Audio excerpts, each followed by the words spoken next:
ATP is needed for the cellular energy. It's greatly reduced and there's no energy. And the poor brain just can't function. How many of you have had, oh, I just can't think today. I can't get it right. You ever gone into a room to get something? What did I come in here for? We've all done it. And the only thing is it gets worse after you get 50 and 60 and 70, doesn't it? And so that's your trigger. Boy, I'm not drinking enough. I got to get back and get my water, but get the right kind of water.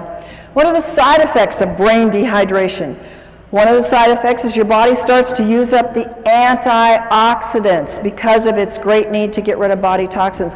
What is one of the biggest things on the market today? Antioxidants. It's millions of dollars are being spent on antioxidants because they're being used up because of a lack of water. Brain aminos are used up to make up for this lack of water. Tryptophan and tyrosine are amino acids that are mood stabilizers. Their deficiency makes us feel anxious and depressed. Dehydration and mental functioning. Folks, part of my passion is to help you, to give you a tool to get to teachers, to get into schools, to get into our public facilities where our children are being, they're being labeled, they're being given drugs because they cannot have a good memory, they have a fuzzy memory, they can't remember math, and they can't focus. It's loaded in the schools today. And if they had the proper water, this would probably dissipate very quickly. Dehydration lowers the psychomotor processing speed, the memory, the concentration, and fatigue. How many kids and families do you know they come home and they have no energy left? They can't do anything. They want to sleep till noon on the weekends. They can't think through their school to get it done quickly. It's epidemic, folks. It affects their cognitive ability. It impacts their physical performance and their motor skills. So you are the tool. You are the conduit.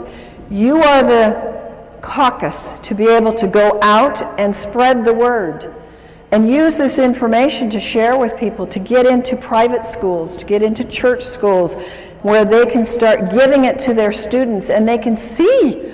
The teachers won't be screaming at the parents to put their kids on those awful drugs. Brain issues related to dehydration. Does this look like a very hydrated brain to you? It doesn't to me. This is a real picture of a brain, and it's got a problem. Alzheimer's and dehydration, I have known for years in my practice. That has been research proven. Remember, what I'm telling you here is not my opinion.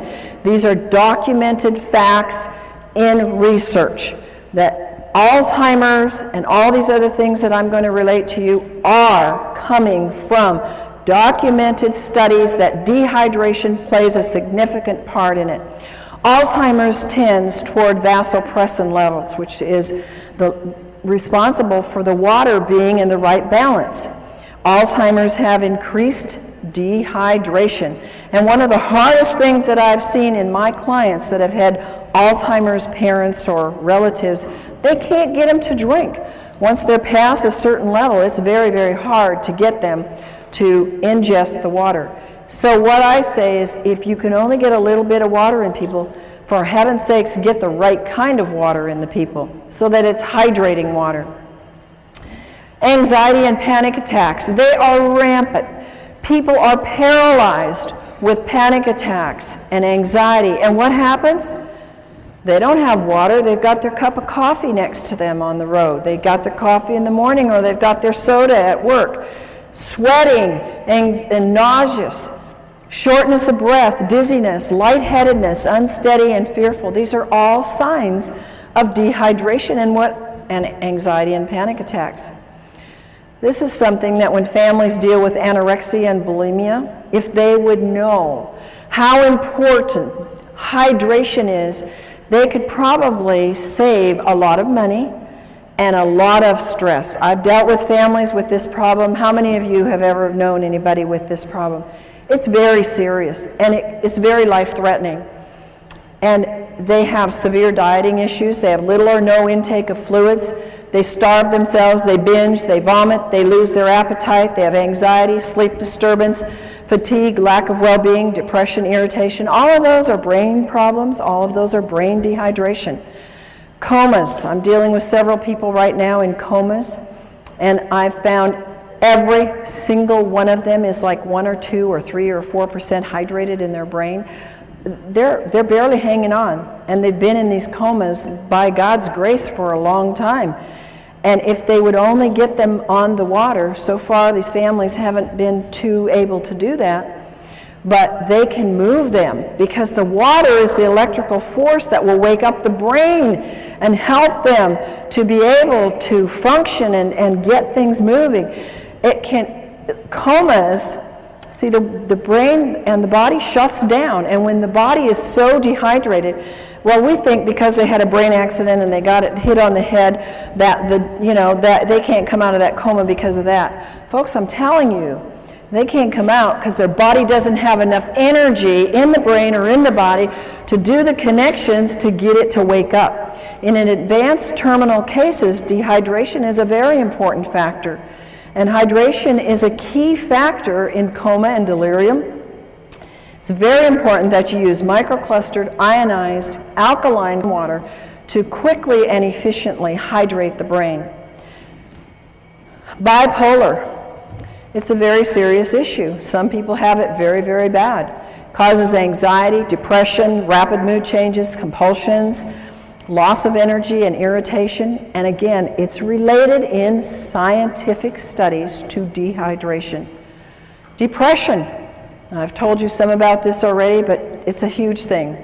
I think that we would see a major turnaround. It's one of the #1 drugs that's given out is kind of drugs for depression. When the brain is chronically dehydrated, all the functions suffer. The brain needs tryptophan, an amino acid, to make the serotonin. You've heard of the drugs that create serotonin and help that to balance. Really doesn't balance them, makes them more dehydrated, which then makes melatonin, which helps them sleep and get rest so they can function in their day. The amount of serotonin made is dependent upon adequate what? Water in the brain, and the right kind of water. Moods. How many of you ever had moody kids? I had a moody husband and an angry husband, and he would not be upset with me telling you this because we fixed him and he's thrilled to be fixed. But he was a forceps baby, so he had some brain injury. And folks, by the way, all of these issues where they have more of a tendency when they get dehydrated, because not all of us, when we get dehydrated, go bipolar or go anorexic or go into depression. I believe there's plenty of evidence in the research to show us that they have an incident, shock or trauma or some kind of an event that has caused an injury in the brain. And in my husband's case, this was his forceps birth. So we put him through our brain programs and helped the circuits to reconnect, and he was doing so much better. But since he's been in water, he has seen even more improvement and more help. But there's one little time when we're driving long trips, and what is it with men that they don't like to drink?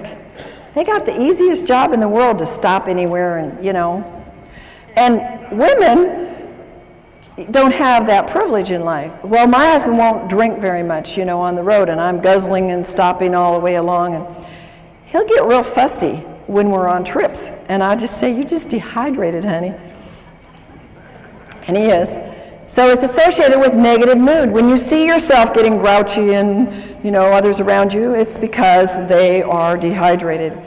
Multiple sclerosis. A big problem. It's very sad to see this. You can get well from multiple sclerosis, but it means many scars.